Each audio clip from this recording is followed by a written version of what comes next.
StarTalk, Neil deGrasse Tyson, your personal astrophysicist. This is a special installment. This is where we take an in-depth look at the Cosmos Possible World Series, episode by episode, and unpack some of the content that you've seen. I got with me Chuck Nice. That's right. As always, Chuck in the house. Hey, boom. Wait, who do we just do this in front of? We always do this in front of our guests. The one and only. Heather Berlin. Heather Berlin. Friend of StarTalk. Yes. Yeah, thanks for coming back on. Brain expert, neuroscientist, sure. We're going to talk about episode 5, the connectome. The connectome. Cool word. One of my favorite new is. words, at least in my vocabulary, the connectome. And it's an entire episode that explores basically the wiring of the brain. Yeah. But we do it through a story told by a case where it's the first time I think brainwaves were ever measured to have some understanding that there's something real going on in there. And it's not just whatever it is you think it is, we can measure it. Right. Something about it. Yes. And Which we can. which we can. And it pivots on a story of a boy who suffered from epilepsy. Right. So Heather, could you just update us on, give us the foundation of what epilepsy is and how people used to think about it. And how's this boy? How's he doing? How's he doing now? How's the boy doing? Yeah, he's 130. Yeah. Right, okay. No. Or more. Yeah. I mean, depending on how far back you go, right? They used to think it was you were possessed by evil spirits, and then, and as you say in the episode, Hippocrates was sort of one of the first people who said, no, this is actually coming from the brain, Right. or In fact, from he called the it body. a sacred disease. Right. It was interesting. And Yeah. we're pretty sure he was referencing epilepsy Yeah. when he made that reference. Yeah. Yeah. And then, went through a series of different, but I would say around like in the 1800s was when they first realized this was a brain disease and that it was coming from electrical, problems with the electrical activation, let's say. So it had to in the be brain. late enough in the 1800s so that we'd have some sense of electricity. Right. To then Right. to say, hey, let's put this with that, because the physicists were rapidly making discoveries. Yeah. Ben Franklin, my man, Of course, my made a lot of favorite guy. progress in this. Right. He published a book, Experimental Researchers into Electricity. Right. So Europe knew him as a scientist. That's right. We knew him as a Well, we also know him as a scientist. beer drinking founding father. We know him as that too. Well, He was multi-talented. He was very, yeah. Wait, if you pull out your Talented. Benjamins, there is no reference to his science on that bill. That is true. I just want you to know. That is true. Okay. Yes. Had that been in Europe, they would have had his kite, the key. Absolutely. He would have had lightning bolt. They would have had stuff in. I'm just saying. Yes. They honor their scientists in deeper ways than we do here. Yes. But it's a great example of how all the sciences are interrelated. Exactly. Yeah, because Exactly. when you make a discovery in one field, it can have implications. And in the other another. guy with the twitchy frog leg that was. yes, the Italian guy whose name is Lou with an L. Thanks for clearing that one up. Thanks, Good Heather. save. Good save. That was good. Good save there. All good. Him, Right. that famous scientist who came up with that electrical impulse in the nerves. That they have anything to do with each other at all. Right. Yeah, exactly. Are you sure his name begins with L? I don't know. Luigi. Oh, no, you on a first name basis? No, I think you're just being racist now. Some Italian guy named Luigi. Luigi. Luigi. No, so Luigi who? Luigi Galvani. Galvani. Yeah. Very Okay. nice. Yes. Very nice. Cool. All right. And then it was until the early 1900s where we can actually measure the electrical activity in the brain with the invention of the EEG. Right.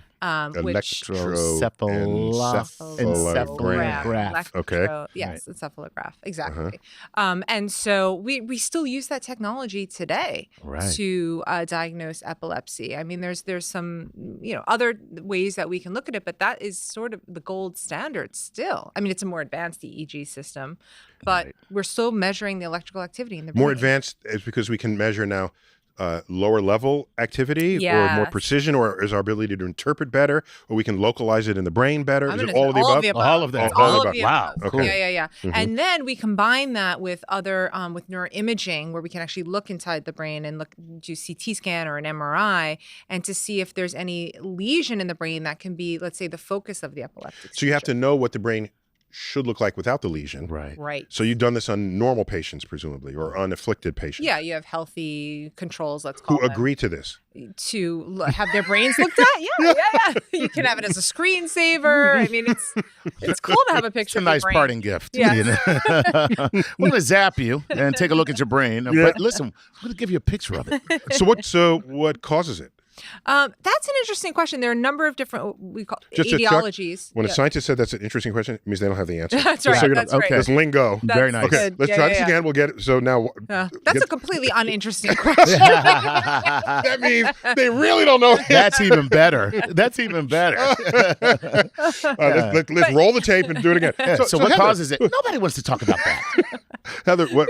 Okay. It's complicated. It's complicated. It becomes a Facebook status now. No, I mean, there are a number of different causes. Some of them are genetic. You're born with it. Others are what we call acquired, meaning that if you have, so you get it later in life, and it could be related to having a lesion in the brain. A lot of the times, brain trauma. brain trauma then can cause it. I mean, we can induce an epileptic seizure in surgery when we are doing brain mapping. So a person is doing surgery, let's say, to remove a tumor or to remove Stop. I have to stop. Yeah, you. yeah. What? Why would you want ever want to bring induce- someone to a state we're of not an doing it- epileptic we're not doing it on seizure? purpose. We don't do it on purpose. Oh, okay. It's an accident. So we're doing something else in the brain. So when we are, people are in surgery and let's say we're removing a tumor, or actually we're removing part of the brain that's the focus of the epileptic seizure, because that's sometimes a treatment to remove where the seizure starts. What's his name? Ben Carson. Oh, what? Does he have it? Hemispherectomy. Oh, wow. Ben Carson That was done to him? He was Okay, I was wondering. he was one of the first. He was one of the progenitors of the hemispherectomy. Only in small children, finding that the brain could recover if you removed entire large pieces hemisphere. of it. That's crazy. That the associations and the workloads were distributed to other parts of the brain that picked up Right. the slack. Okay, Right. Chuck, that's why we have her. Oh, here that's too. right. Sorry. What we used to So do. sorry. But I like that. Picked up the slack. Picked That's up a the good slack. story. Well, we used to do what we call cut the corpus callosum, which is the connections between the two hemispheres. So if a seizure started in one hemisphere, it couldn't spread over. Okay. So that's another option. So that was the first blunt measure right. to contain it. Exactly. But now we can go in and remove if we find the focus, then we can remove that. But during surgery, sometimes we want to make sure, for example, we don't remove the language area of the brain. So we do electrical stimulation piece by piece while the person is awake during surgery, and talk to them and make sure which part is involved in language. As soon as they start messing up, they can't speak. We're like, okay, don't touch that part. But in the course of that, of putting Are tiny you electric okay? current, that's Okay. basically what happens. All right, Not guys. too far off. We've gone Don't too touch far. that Go part. too Yeah, far. so- Go too far. Go ahead. But we do these tiny sort of electrical impulses, but sometimes that can trigger a seizure in people. So we can accidentally trigger, and not the full clonic tunnel, where they're moving around Right. and things, but we can see it via the electrical activation. Oh. And basically okay. is what it is that the neurons start firing in sync at the same time, which we don't want. We want the neurons Right. to be evenly distributed. And Because then it becomes like brain noise, right? If they're all, is it like like if everything's going at the same time, it's almost like your brain doesn't know what to do. yeah, it's like miscommunication. So it's right. not communicating in the right way, Right. and it's problematic. And not everybody has the movements. Some people just have what we call absence seizures, where they just stare What's that? off What's it into- called? Absence. Absence. Which is like absence, but with a French accent, like absence. It's like Chuck, when you have a bowel movement, you know? All right, you got me. You totally got me. Yeah, right. About movement. Movement. You go into the That's a basement technical term. to have a bowel movement. Okay, this is in Absence. French. It all sounds better. Absence Absence seizure. Okay, so Okay. absence is Basically, missing the traditional. They don't. So it's symptoms. not in the motor cortex where they get the full body movements, which is what we often think of with a seizure. It's a different type of seizure, but where they suddenly can be talking and then just lose conscious. They just stare off into space for a few seconds and then suddenly come back. Oh, so these are little So seizures. it's like this seizure where the brain activity is going, but it's not affecting the motor cortex, and you just suddenly become unconscious. But your eyes are open, you stare off into space, and you come back again. So there are all these different ways in which seizures could occur. They're all different types of seizures. Can you diagnose it today before someone has ever had a seizure? Diagnose that they would or could? prone to have them. Prone. That's the word I'm looking for. You know, I mean, we could, but normally we wouldn't look in somebody who's never had a seizure before for seizure activity. So, I mean, theoretically, you could record and see if a seizure happens to occur, but it's unlikely that we would do that. So Yeah, but also, wait. But it also means you're missing some data because the morbid. The pre-what? Pre-morbid. What does that mean? That would be like the before the disease sort of emerges. Then why'd you use the word morbid? I don't know. We just That's what you call it. the pre-morbid. Okay. It certainly isn't happy. So if you... Well, it's before the morbid stuff happens. Okay, so it seems to me that would or could be highly useful but you'd have to scan so many people and you don't know who the one is going to be. And there's some genetic links, so maybe if it runs in your family, you'd be more likely. Oh, that makes sense. Yeah. So let me ask you this. I have a friend who fell while he was mountain biking, okay? Yeah. Now, he did not hit his head, or maybe he did, and we're not sure. Right. He fell on his back, okay? And he fell on his spine. And then he started having kind of, I'll call them micro seizures. Right. But what would happen is his leg would involuntarily just kick for no reason at all. And this went on for months. Right. And the doctors were like, hey, man, you damaged something. We don't know exactly what you damaged, right? And then after about 7 months, and I'm talking about every 4 or 5 minutes, his leg would just kick out, just kick for no reason. And he went through life like that for 7 months, and then it just went away. Interesting. I don't know if that was seizure activity, although you can fall and not hit your head and the brain shakes within the skull, and then you can get micro lesions in the white matter, which is the connectivity, which might have happened, but it could just be a basic motor problem in his spinal cord. All right. That's my diagnosis, official. So tell me about the concept of a connectome. Right. We use the term in the show, and the show's Cosmos is very forward looking. We'll take some cutting edge things and see how we can explore what that could do for us. So where's the state of the connectome now? Well, so the connectome is this idea if we can sort of map out every connection in the human brain, sort of the way it's wired, all the wiring, which is actually just a very difficult task in and of itself. So there's a project called the Blue Brain Project in Lausanne in Switzerland, run by Henry Macrum, and he's gotten like 100 billion, or no, not 100 billion, I would say €1 billion to do this. And he spent all this money. That's €1 per neuron. Well, no, Wow. no, that's not, because there's like about 86 billion neurons, and that's $1 billion. So if you do the math, it's a little less. But yes, What's the conversion rate from euros to neurons? Okay, so it's a lot of money. Yeah, a lot of money, a lot of effort. In any currency, it's a lot of money. Yes, a lot of people, a lot of effort, and the most we could do is sort of map out the specific connections in one tiny little column, maybe sort of a millimeter of cortex. And so you can imagine doing this over the entire brain. It's a huge project. And then the next question is, so we'd get some information. And what are you going to do with that? Right. What do we do with that information? I mean, obviously information is good for many things, but that's some controversy in the field about, is it worth it to invest all of this money in this project in terms of like what the benefits are, when we could be investing in, I don't know, research in Alzheimer's or whatever. And the idea is that theoretically this can help with those endeavors in the long run. I'm missing something. Yeah. Wiring to me is not the same thing as what signals are going over the wiring. Right. That's the activation. Okay. So what does it mean to have the wiring if you have no idea what the person is thinking? Exactly. I mean, so ultimately, the first step is to sort of get a brain map of all the connections. And by the way, all of our brains are different. And also, while our brains are active, they are changing the wiring in time. So it's not a static thing, right? So that's the other issue. So then they're like, oh, well, we want to map that plus function. And then it gets to be a very overwhelming, difficult task. So it could be diverting money that people might want to spend on other things. Even if it's an objectively interesting topic, the fertility of the results might not measure up to other places you could be researching. Exactly. Like there are other interesting, for example, they're doing work at the Paul Allen Brain Institute in Seattle, where they're looking at mapping the genome and seeing how the genes map out onto brain development, and looking at that. I think that could be more fruitful in many ways.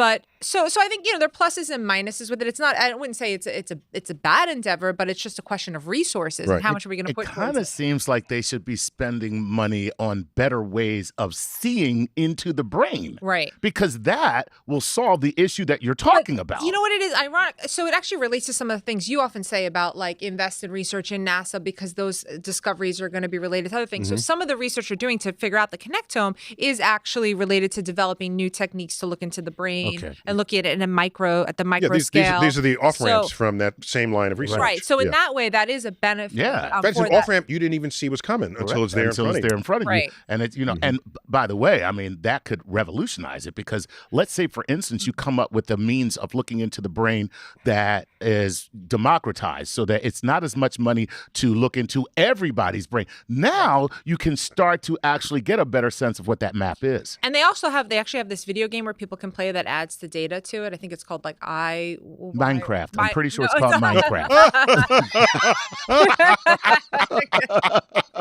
Exactly. But you know how that everybody contributes to the data. Is it Pong? Right, is that the one? Right. That would take a long time to get that data. But yeah. So I think it has benefits. And also the other aspect of it is that some people think ultimately if you can like map out all the wiring of your brain and download it somehow that would like give you, immortality, which I don't buy that argument. Okay. So yeah. Okay, so the real connectome investors, they want this stuff. That's what they want. They want to preserve their consciousness. That's what, if I'm billionaire. Oh my, that's the, there's this, okay, forget it. I'm ready to go on a tangent. Shut up, Chuck. Great self-control. Good job. Okay, so Heather, we got to bring this to a close, but thank you for being back on StarTalk. I love being Giving us some insights into epilepsy by the way, that episode is one of the saddest for me, just thinking of the plight of the child. And I remember there's a lot of sad stories in that episode. Tan, the patient who had the lesion. Yeah. Just it was. Tan. He was the first Hordor. Yeah, basically. Yeah. With the repeated term. Hordor. Right. That's it. Yeah. All right. Yes. Thanks for having me. All right. All in. So we're going to take a break. When we come back, we'll chat about episode 6 of Cosmos Possible Worlds on StarTalk. We're back, StarTalk. And right now we're going to talk about episode 6. Yes. Chuck, you were saying you liked that episode. I did very much. Yeah, it's quite the profile of Carl Sagan's role. Yeah. Carl Sagan's role as a scientist. What impact he had on the path that scientific research took. Yeah. Coming out of the 1950s into the 60s and right on up through the 70s and 80s. What's funny is Heather brought it up before we went to break, talking about how one scientific discipline is connected to another. Yes. And that's the whole thing with his... Well, if you don't know, it is because you were taught that here's your geology book. Right. And that's that book. Right. And now put that down and pick up the biology book. Who's going to... That can't possibly leave you in a good way to make cross-pollinated connections. Yeah. I mean, even see what I did there? Cross-pollinated. I got you. But like, oh man, who's your, I'm senile, so you have to forgive me, but he works here at the museum with you, and we were talking about olivine and how... olivine. So that'd be Denton Abel, who is the chair of the division of physical sciences. Yeah. Right. And so... That's what he does. He talks about the formation of minerals in the birthing solar systems. Right. Yeah. But who would think that these so-called rocks that we find here have a direct connection to the cosmos in the way that they do. Astrophysical phenomena. Astrophysical phenomena. Thank you. So Carl Sagan, I think, was one of the first.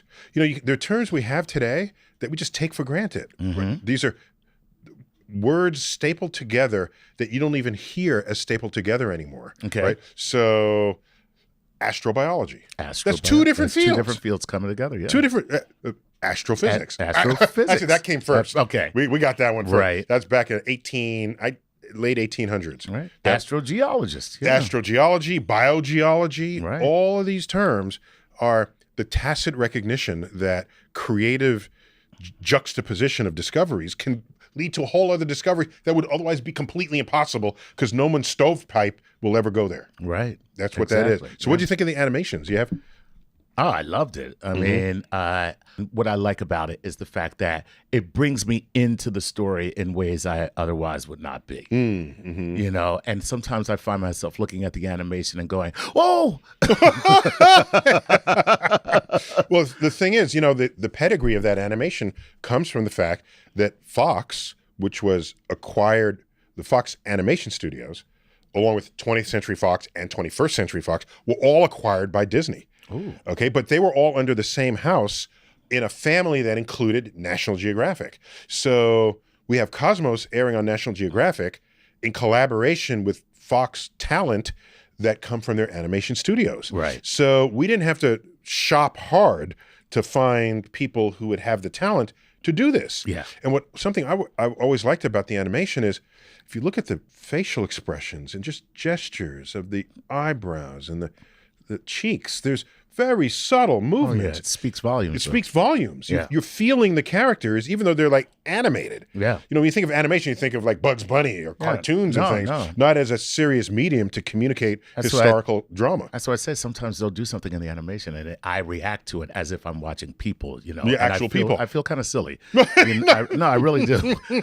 know? But what I found... Your kids laugh at you. Yeah, exactly. It's like, bro, that ain't real. Like, you know, calm here's a down. Kleenex, you know. Right. Yeah, take it easy, man. He's, you know. But what It's a drawing of the person, not the actual person. Know, right. You know, and I also love seeing it makes the scientists that are no longer here, like Kuiper, like looking up at the sky as a kid. Yeah. And it brings you into it. It's like, okay, I get it now. And he had really good vision. Yeah. Yeah. Exactly. Yep. So, you know, I mean, I find that, you know, that's fascinating. One of the things. By the way, I'm glad that such a person who had really good vision became an astro person. That yeah. Because kind of makes sense. Yeah. And think about it. Of your 5 traditional senses, vision, I'm stating the obvious, but it bears stating. Your vision gives what's the point of your senses? They give us information about the world around us so that we can choose to interact in whatever way is in the interest of our survival. Okay? Right. That's what our senses do. All right. And so sight is the one sense that can detect information about an environment from the farthest distance. Right. Okay. That makes sense. Okay. Yeah. Because you can certainly see a heck of a lot farther than you can hear. Then you can hear. Right. Okay. Or smell is pretty good. Smell is good, but still not as far as you can us. see. Right. Not in us. Not in us. Not in us. Right. Yeah, the dogs. Maybe a dog. Dog. So, but that's on Earth. But of course, we can take our sense of sight beyond Earth. Right. And the farthest thing you can see with the unaided eye is the Andromeda Galaxy. It's visible to the unaided eye, and it's 2 million light years away. That's pretty wild. Right. So here's Kuiper with extraordinary acute sense of sight, and so I'm good with that. Yeah, it's very cool. So what I also found interesting, you know, when they talk about Carl Sagan, is as I'm now, of course, for me, maybe other people aren't looking at it like this when they're watching the show because I know you and I know your story. Yeah. So I'm looking at this and I'm like, here is the dude doing Cosmos who was actually mentored by the dude who did Cosmos. But of course, they never say that in the app. They don't talk about that. Finish the meta. Who's the dude who's portrayed in the story of Cosmos?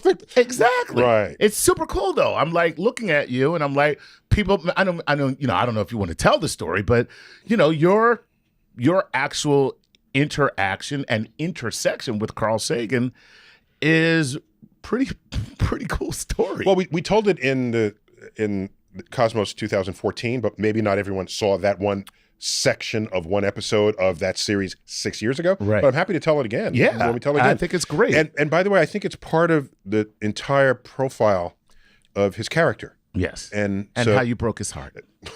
No. Broke his heart, man. No. So I'm applying to colleges. I'm in high school here in New York City, public schools. Right. And my application is dripping with the universe. Right. Just dripping. And I'm accepted at Cornell University. Right. But I don't know if I'm going to go yet because I'm waiting for other decisions, other colleges. And so big brain problems. Big brain problems. Where should I go? Cornell, Yale, Stanford, Harvard. Where? I did not apply to Stanford or Yale. Oh, really? No. You, sir, did not want to have the boorish manners of a Yalie. You sound like Thurston Howell III from whoever remembers that from Gilligan's Island. He was a Harvard person in it. Anyhow, so unknown to me, the admissions office sent my application to Carl Sagan. He was already famous. He hadn't done Cosmos yet, but he was on the Tonight Show and best-selling books and was interviewed. So he was already as famous as any scientist had been, probably since Einstein. And they sent my application to his attention. He wrote me a letter, and a letter comes in the mail, and it's Carl. And I open it up, and it says, "Hi, I'm Carl Sagan, and I understand you're thinking about colleges. I do astrophysics here, and I invite you to come visit to help you decide. And just let me know. Signed, Carl." That's amazing. Signed, Carl. That's awesome.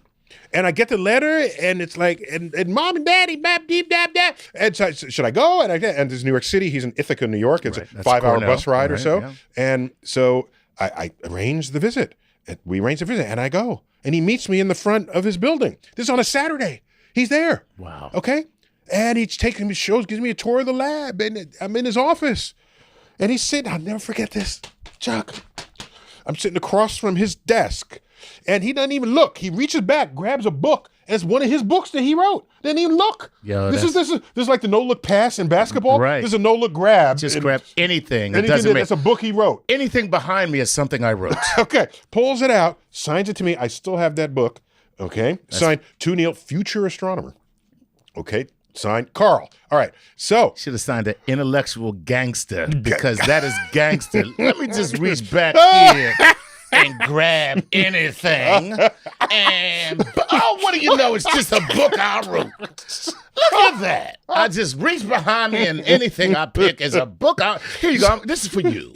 Signed, Carl the Gangster. Right. The gangster author. There you go. So, but that's not where it ended, right? So Right. we're done, and we walk outside, and it begins to snow, as it does so often in Ithaca, New York. Yeah, without a doubt. And it's, so it begins to snow. It might have been lake effect snows. I'm not sure. Very nice. I love lake effect snows. Well, yes. One day we'll do I hear they speak highly of you as well. the lake effect tribe. One day maybe we'll do a info on lake effect snows. Yes. It's a fun concept. Yeah. So, but anyhow, so I'm there, and he writes down, here's my phone number. If it snows heavier and the bus can't get through, come spend the night with my family, and you leave tomorrow. This guy, he clearly saw something in you. Well, so here's the thing. I had people, when I told some people that story, they said, you should have just said the bus couldn't go through. Exactly. So they go to have dinner with him and hang out and see his library, and talk astrophysics. So the point is, to this day, I treat other students the way he treated me. Well, it's very cool. I mean, if I'm at the desk and a student comes by knocking, and I'll say, Barack, I got to call you later. I got a student coming in. I got to. I exaggerate, but only a little bit. Right. Only a little bit. So I just said to myself, I have to be that if I'm ever anywhere near that. Otherwise, what am I doing here?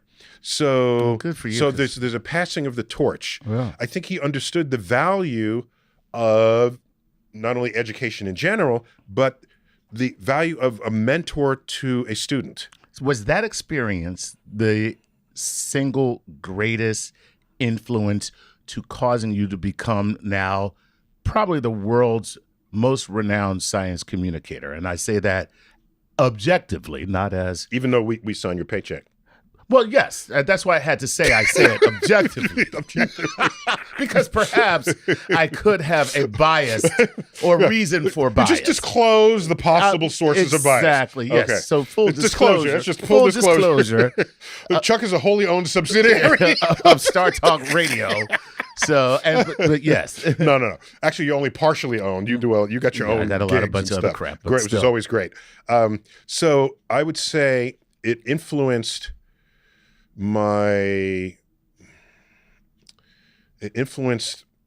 what kind of a scientist I would become.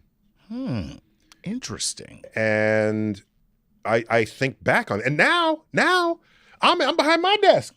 and someone comes in, I reach back. Right. I can do that. I can do that now. Oh, snap. I can do that. That is true. I can do that. You can pull out your own book. I pull out my own book. Pardon me. I learned this from Carl Sagan. Right behind. Oh, what do you know? It's a Neil deGrasse Tyson. But who should I make this out to? Who should I make this out to? So, because as is clear from the story, I already knew I wanted to do astrophysics from very early, even before I knew of him. Right. So he didn't influence my career arc. He influenced my career attitudes and perspectives, and that's important. That's very important. That's part of the shape that you take. Because that part, the other part you're talking about had already been formed from the time you were a kid. Some people know what they want to do, and so that's cool. So wait a minute, you told him no, you're not going to Cornell. He did write back and endorsed my decision. Okay, just so you know, that's cool. Okay, so now there were no teardrops on the thing. But here's the deal. Yeah, irrespective of how great Harvard might be or any other institution, to have somebody of his prowess and stature to reach out and invite you, what was it? Because I got to know, what would make you say, forget all that, I got to go over here? Yeah. So I didn't care about Harvard's legacy. Okay. I still don't, really. I'm not into that. So I'm kind of with you on that, because I don't wear a Harvard ring. I don't wear it. You know why? Because legacies are for that's other people's stuff. No, a legacy is what a person wants if they themselves don't have the. That's other people's stuff. So when you have your own legacy, you don't need a legacy. The legacy is the luminosity shed upon them by others who've actually achieved things. Well, okay, so, that's exactly what I meant, but thanks for making me look stupid. I couldn't say it like that, but that makes sense. The luminosity beaming down on others. Right. So I don't. Instead of radiating your own. I don't radiate your own damn. Radiate your own light. Don't worry about being lit by something. So it had nothing to do with it. What is it? It was, I want to know? Yeah, I really do. I'll tell you. Okay. At the time, I'm in middle school and into high school. I'd subscribed to Scientific American. And my favorite part was a section called About the Authors. And for every author, even the double authored papers, I picked everyone that was on astronomy and physics. For every author, I made a grid of the colleges that had accepted me and whether the author got their undergraduate degree, their master's, their PhD, or where they were on the faculty. And for every one of them, and I made a checklist. How old were you when you did this? 16, something like that. Okay. So, that I was applying to college. That's 17. I'm 17 now. Okay. Well, same, 16, 17. That's when you start. Go ahead. So then I made this list, and I put a check for each of the schools that I was accepted where all these people came from. And I said, if I'm going to be a scientist one day, with the stature of who has been invited to write for Scientific American, that's one of the hallmarks of Scientific American. Actual scientists write those articles, but basically that's what it is. Right, yeah. So I put it, and I made the list, and then Harvard was like 2 or 3 times longer on that grid than any other school I was accepted to. Wow. So I just said, that's it. That makes sense. That's it. And then I would later learn that part of the reason why it was so long is the Smithsonian Astrophysical Observatory, the government doing astrophysics, has their base co-located with the Harvard College Observatory. Boom. So there's a larger complex there. Of course. But that's great, right? Of so course, whatever my interests are, there's going to be somebody in arm's reach that who can actually support that support that interest. Wow. So see, I made a list of what schools were in state and basically would accept a high C student. I see. And by that, I mean the juice. Does that juice still exist? Yeah, I see it's still a juice. All right. So that's why. So I wanted to come up with an objective measure that was not swayed by any legacy or, surely you're going to Harvard. It's like, no. You moneyballed college acceptance. You moneyballed college acceptance. I'm just saying. That's pretty cool, man. If analysis is moneyball, then let the ball roll. Right on. But anyhow, so just to close that out. Okay. So we had Carl Sagan, Gerard Kuiper, who later we credit the naming of all these objects in the outer solar system, That's right. the Kuiper Belt. That's right. Where Pluto is found. Get over it. Pluto's the first and most prominent member of the Kuiper Belt. Just let you know. But anyhow, in the episode, we addressed some of the tension that's between scientists and the competitiveness. I think if that's kept in check, it can be good to pump your creative urges to get ahead or to stay ahead. But anyhow, I think there was that episode had to be in there just so you knew what Carl Sagan's actual legacy would become in this world. I just love the fact that you use this opportunity and Kuiper as a means to throw shade on Pluto. It's like you kick Pluto out. Pluto doesn't need me to throw shade. It's already so far out. It lives in shade. Oh, damn. You just insulted. You can't say, where's the sun? I can't, where's the sun? Is that it over there? But Pa, is that the sun? Oh, no. Am I so far away? I can't see. Well, he kicked Pluto out of the Harvard Club and put him in the Friars Club. Damn. Oh, well. Anyhow, so we have a debt of gratitude to Carl Sagan for pioneering astrobiology, for including sort of biological objectives. Fusing these disciplines. And bringing it to NASA to help explore. Yeah. So all of that. Yeah. It would all look very different were it not for Carl on that landscape. That's excellent. Right. Man. Plus, we wouldn't be here if he weren't here either, because he was in the first episode that then became the next one, then the third episode, and I'm the host. I thought you were going to say because he's your father, Chuck.